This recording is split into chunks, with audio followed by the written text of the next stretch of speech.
আওয়ামী লীগের পতন হয়ে গেছে। আওয়ামী লীগের পতন হয়ে গেছে, আওয়ামী লীগের ঝক্কা মেরে দিয়েছে জনগণ। কিন্তু কাম হইবে কি? বুঝলাম যে এইবার স্বাধীন হইলে স্বাধীনতা মনে হয় পামু।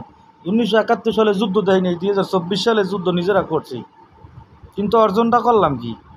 ঘোড়ার ডিম একটা অর্জন করলাম।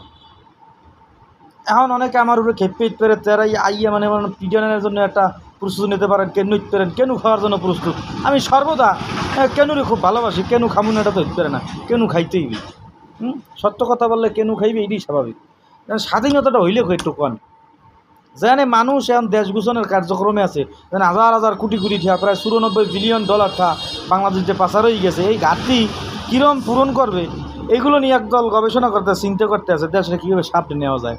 আর কিছু ডাহাই চোর বদমাইশ এরা আছে ফায়দা লটার জন্য, কীভাবে ফায়দা লটা যায়। জীবনে দেখিনি কোনো দল করতে, জীবনে দেখিনি কোনো রাজনীতির ধারে কাছে চাইতে। এরা এখন বিশাল বিশাল দলের নেতা হয়ে গেছে।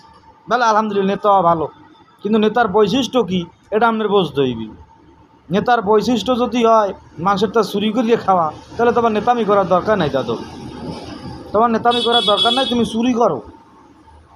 তুমি চুরি করবা, ধরা খাবা, কেন খাবা, জেলে দেবে, আবার বেরিয়ে আবার চুরি করবা। কিন্তু তুমি টাইটেল লাগাইয়া তুমি রাজনীতি কর, তুমি নেতা হইয়া তুমি চুরি করবা, এটা তো সম্ভব না। এই বাংলাদেশের মানুষ এটা মানিয়ে নেবে না। যারা ভাবতে আছেন যে এগুলো করবেন, সম্ভব না, না কারে না, সম্ভব না, কোনোদিনও সম্ভব না। সত্য কথা বললাম।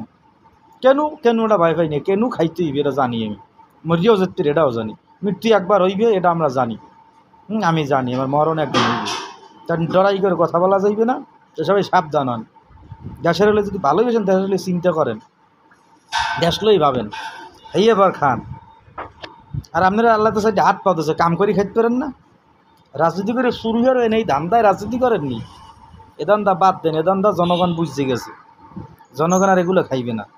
ধন্যবাদ সকলকে।